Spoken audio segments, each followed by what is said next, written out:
Happy Thursday, and I apologize if I seem a little sleep deprived because I actually am. We just had a baby about 12 days ago, so hopefully I put some sentences together that make sense because we have got a great guest. Jeff Hill of Remote Home Check and also MolecuShield is with us to talk about technology, data, caregiving, all of the important aspects of maybe the future of aging and caregiving. So stick with us. But first, I want to give a big thank you to Serenity. And Serenity is going to tell us a little bit about what they do, why they do it, and how they can help our families stay connected.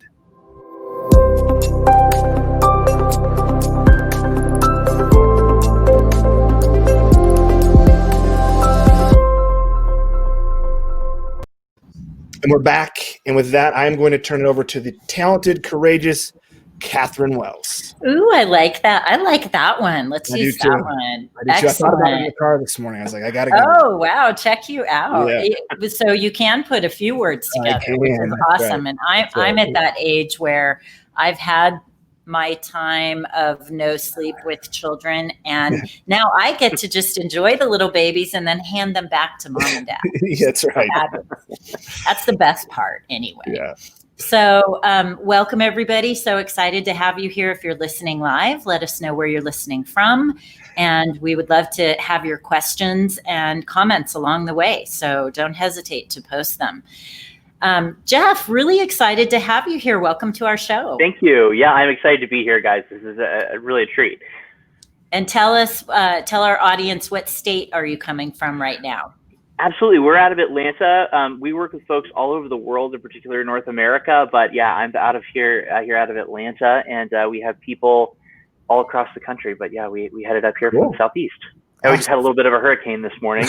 Kind of. That was a weird thing. Like, you never think being this far inland that you would have like 60, 70 mile an hour winds and power lines down, but we did. And it's Georgia, so you know how we freak out whenever anything happens here. So a little snow, a little rain. Well, I was going to ask about the weather because we have a client at Serenity that's down that way. And we were on the phone with them yesterday and they went, we have trees falling. We got to go. And we were like, okay. Yeah, that's pretty crazy. It was. I got out and drove around this morning. I was concerned because a lot of folks were without power. And so they were saying up to 1 million people actually didn't have power this morning. So it's just strange being that far from the ocean. But anywho, Well, it's great to have you here. Can you tell our audience a little bit about who you are, Absolutely. a little bit about your business, and a little bit about the why? Why are you doing this?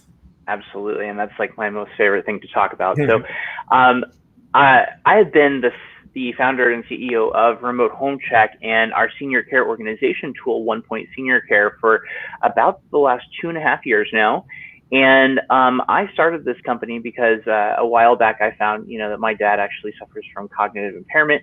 And it's been really informing and educational to see kind of what that looks like, because it's similar to a dementia, but it's going to take a lot longer, and we've seen that kind of be the case. It started at kind of a relative early age, and so I started to look at the different ways that technology could help to impact people who are either trying to age in place, which we know 90% of seniors want to do, or seniors really, when do we know when they need to take that next step in care? When do we need to, when is it time to maybe take a look at the driving? I tell people all the time, you may go visit somebody. When was the last time you drove in the car with them? It can be a very different kind of story that's told there. Jeff, I tell you, we had that experience with my dad, and all 4 of us kids would have separate rides with him, and we would call each other, oh my God, I almost died. How are we going to get his license away? Yeah, and Catherine, that's not an easy conversation to have, because that's really the independence. So, when that started to happen, I started to look at what are the different tools that are available in the senior care world that we can use to bring in to have that understanding of how people are doing, even if we can't be there. So it looks like Francis is already getting a helping hand from his little one there, which is great. Love it. Yeah. Hi there, Maisie. Hi. So we just started to look at that. Huh? We're going to see the bison. Yeah. Sorry, guys. It's okay. all right. This is life during COVID. This is what It we're is. all living. This is reality. It's authentic and real, and we love it. Yeah, absolutely. So, yeah, I was really interested in technology and how technology can help seniors. And I just saw there was like a million different things out there, a million different applications, right?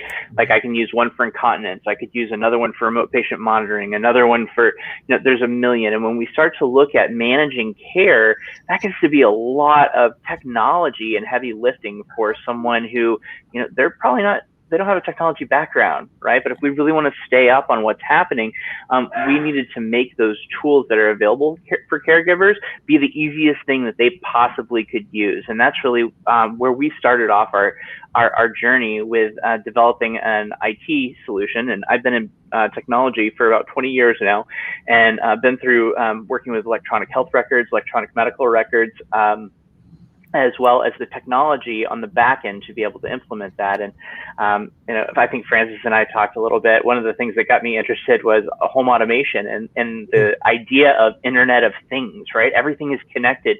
So how can we create, instead of like, you see a lot of people who create like tools to monitor seniors. I don't want to use cameras or anything invasive like that. How can we just use the environment around us? Things like motion sensors, open, close sensors, sensor technology we've used for a while. How can we be able to incorporate that into a smarter system? So really, we're able to leverage the artificial intelligence aspect that helps us to understand things like falling, wandering, when medication may be off, all of these different things really help to build a holistic image of, how someone is doing in the aging process. And my why is really, I believe that seniors today in this age are not given the respect that they were, especially as we look back in history.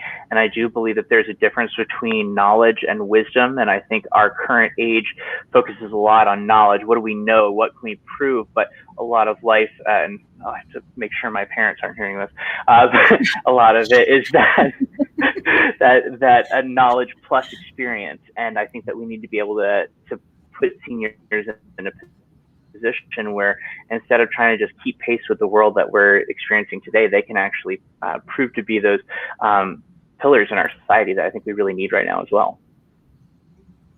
That's so great. So well said. So well said. And Thank you. I agree. No, it's true though, is you bring a point that we have this, I feel more and more people that I talk to, and I'm sure Catherine can relate a little bit, is they're fearful of this aging. We have this rampant ageism, whether it's in healthcare or just around COVID, right? About the fear around what do they call them? The not triaging of care, but they're going to control the care, right? They're going to ration the care, right? Based on age. Care rationing. Yeah, rationing care, or job opportunities are harder if you're over the age of 45. These things that are, we had Michelle Olsen on, who had that ageism shirt on, which I thought was awesome. I can't remember the stinking name of her. Recovering Ageist. Yes, recovering ageist, where it's like exactly what you said, is this idea of losing the respect for the wisdom as someone ages, and I applaud that, because that hits home really a lot for me as well too. Yeah, and I think there's a sea change happening around that, or at least beginning. There's certainly a sea change happening in senior care around technology and adopting technology and not having it be so kind of what we were talking about right before we went live, that there's this fear factor around technology that it will take over, and it's really not about that. Technology is an aid, and it's a fantastic aid that allows us to automate or take care of things that allow humans then to do more of the things that we're really, really good at doing, which is providing care and connection and purpose. Exactly. And that type of care that we're looking for, I'm not, our company isn't set out. We hear all the time about AI is going to take my job. And you know what?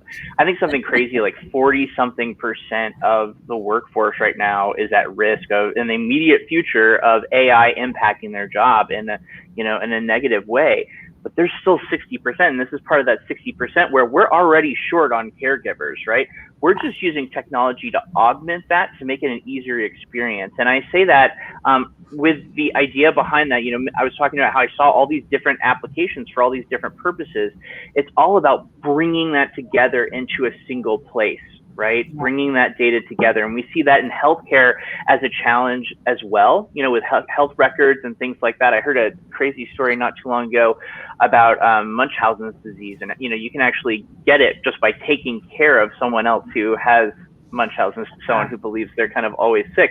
And, the details of the story are crazy, but the reason that we weren't able to identify it is because our data is still in these silos within our society. And I think that that's something that we've really got to change. And so One Point looks to bring all that data together, whether you're looking at vitals, whether you're looking at things like cognition score, activities of daily living, medication adherence. All of these things tie together to help us to have a better picture. And again, it's an environment, not so much a camera or device. And Francis, you really hit the nail on the head right now. COVID is impacting so many seniors right now.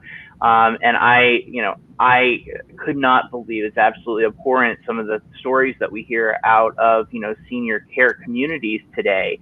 And so our company set out using our same technology that brings everything together. We started an organization called MolecuShield. You can check us out at molecushield.com. But the idea there is we want to bring together technologies like UVC 222 lighting systems that are safe by the FDA for humans to be under, but it kills the virus in a tenth of a second and it has a 99.9% kill ratio. Francis, we're doing this with like robots, autonomous robots that can drive around and stuff like that. But combining that with, you guys have probably already seen UVGI filtration. So if you're running a commercial HVAC system, those filtration systems, UVGI and the ultraviolet systems, can actually be applied to the building as well, and that sanitizes the air, which there's been so many questions about, can this be transmitted in the air or not? But things like that, as well as contact tracing just by phone number, or little things that allow us not so much to monitor seniors, but really monitor if the virus is able to get in and out of these communities. So we've really built a solution that's designed for seniors to help fight COVID, because we see it to be such a huge solution. That is something that we're seeing everyone from restaurants to, sporting venues reach out to us for that type of technology. It's a really exciting time. I want to go back to something that I think is really important here is, not only that, MolecuShield sounds such a need, because I think we are, and Kath and I think will agree, we are at a tipping point here for how we design and look at our aging healthcare environments. And I think some of the infection control things we're doing now in technology things are here to stay. Like, we finally pushed the industry to be like, all right, we've got to accept technology. Like Catherine's, Serenity Engage app has been a blessing that we began to pilot it before COVID, because it enabled us to stay easily connected through a HIPAA compliant like messaging picture app that, normally we'd have to make maybe a ton of phone calls, but today we can do a quick little exchange and families like, oh my God, I got an update from mom. Even if I can't see her, I got a picture and a comment of how she's doing. I feel so much better. Like, the transparency is what I love. It's forcing us to pull back that cloth. And I want to kind of talk something that always is hard here is this senior in technology and this kind of fear of technology. How do you think we can overcome that? Would you like me to answer, or Kathy, you take a swing at that one? No, that's you. Yeah, both. Yeah, I think that, I've specifically looked at, I wouldn't want important data, health data, from just in my position, like with my father, I wouldn't want to rely on the validity of that information. So that's something that we need to be able to create. It may start off where we're using a pendant or a watch or a wearable type device. But we really want to have a system that allows us, if that person is not able in the future, to be able to continue to have that coverage. And that's why we focus more on an environment than we have on a particular device. But with that being said, every year we see more and more seniors using things like iPhones and smartphones, and in so many ways that is really just an extension of what we're able to do, especially as the capabilities of things like heart rate monitoring, activity, in terms of like exercise, sleep quality, things like that, as that gets incorporated into those tools, I think that we're already going to naturally see a lot of seniors start to migrate towards those solutions. And I think it's what Catherine kind of touched on earlier. We've got to remember, if we acknowledge that, that we turn on the news, right? There's hardly ever anything positive on the news. Why is that? That is because negative, scary information spreads much faster than good information. And the reality here is that with technology, the technology is being built for seniors. It's not this dystopian kind of, thing. Technology is really there to help people. And no matter how you look at it, especially over in the foreseeable future, technology is only going to change to make lives so much easier and safer for seniors than any type of fear-based reality could become true, I believe.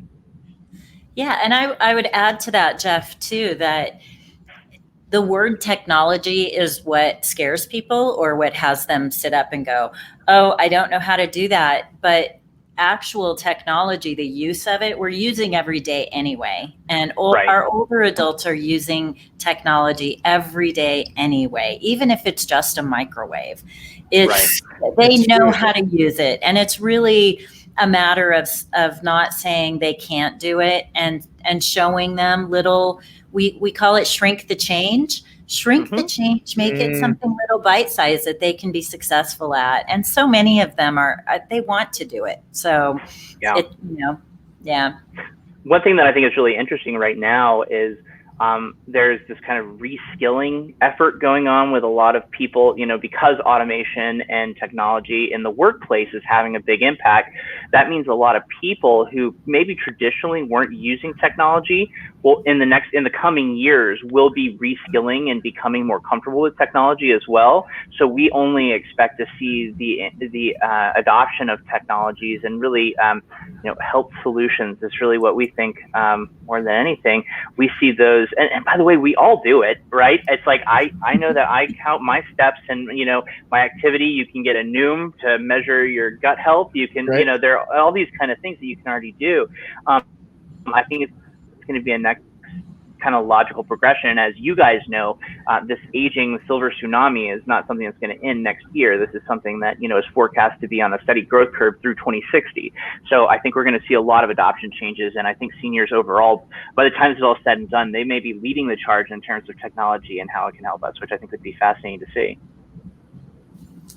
Yeah. And I just saw research about the long-term care industry. And I think people who watch this show know that 10,000 people a day are turning 65. So we have a large group in the baby boomer population that is beginning to move into the over 65 range. And what I didn't know, though, is that 69% of them are predicted to be in senior living at some point in their life.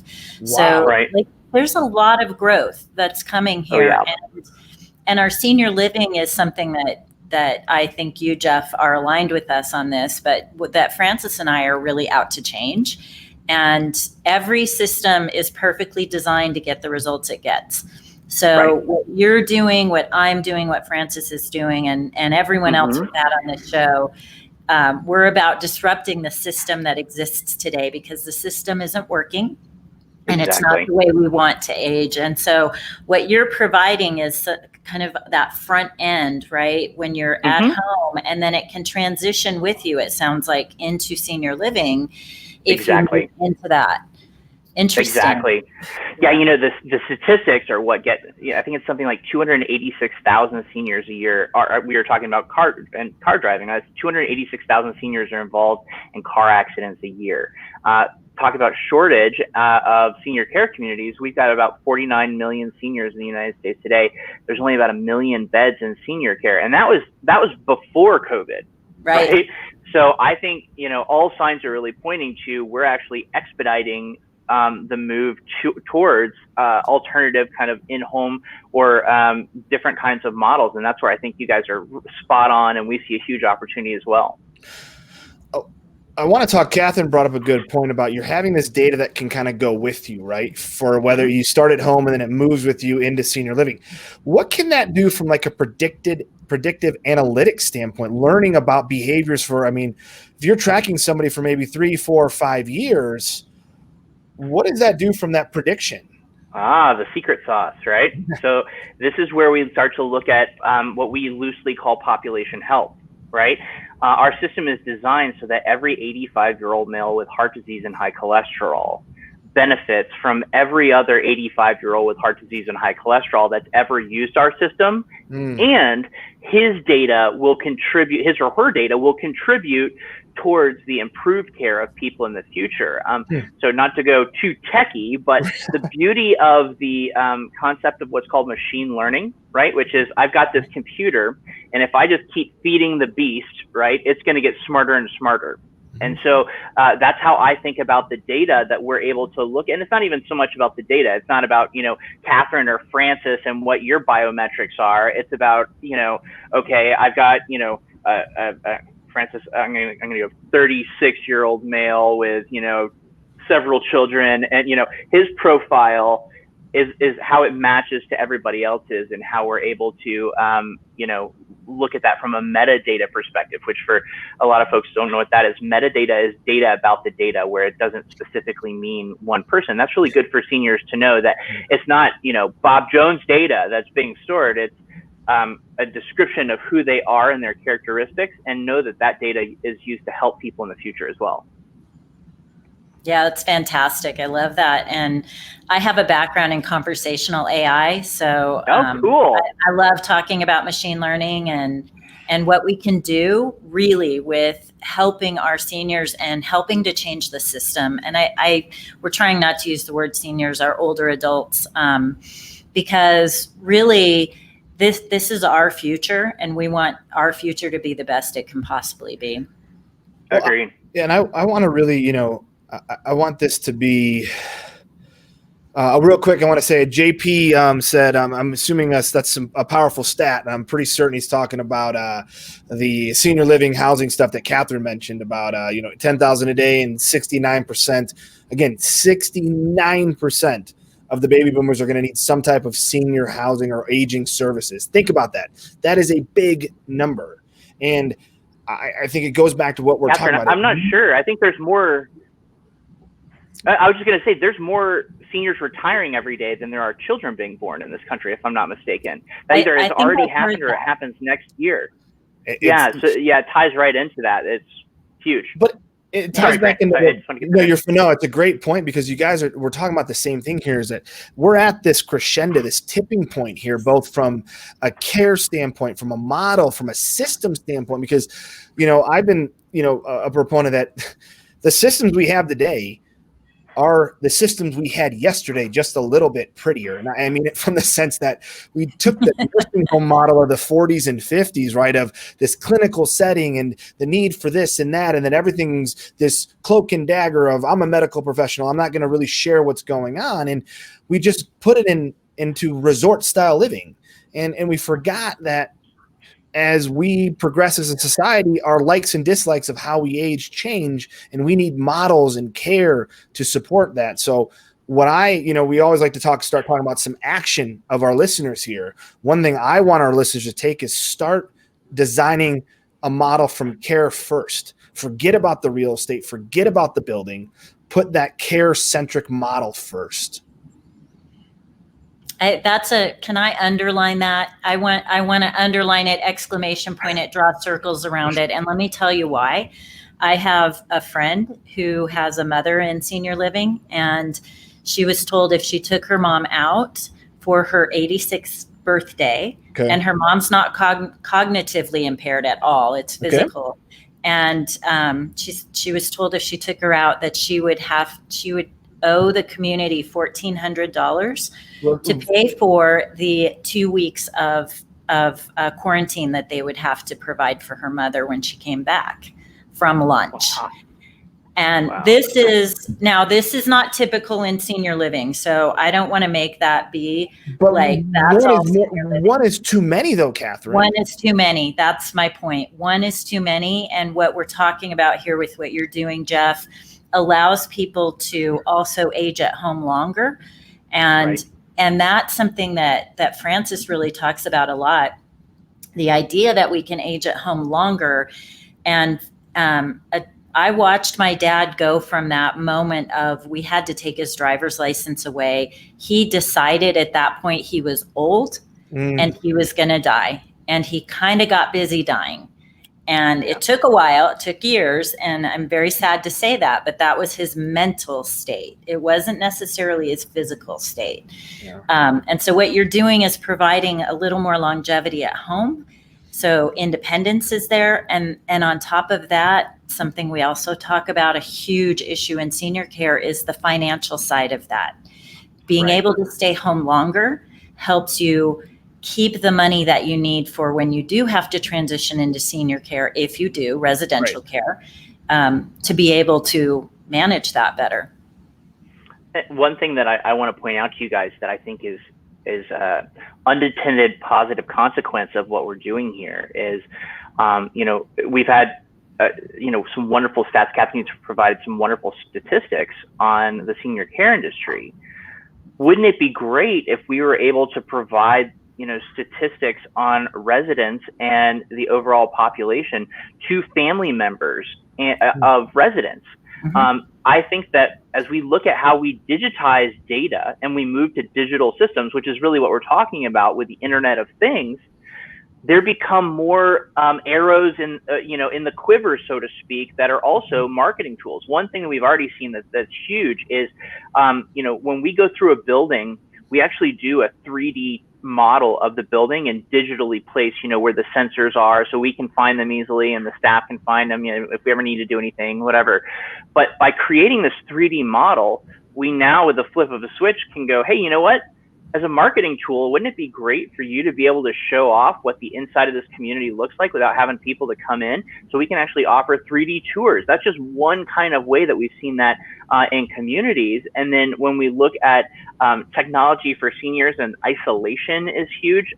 Things like what you're doing, Catherine. I've got a partner out of Minnesota, I believe, a partner called Clatch. If you guys aren't familiar, check them out, KLAATCH.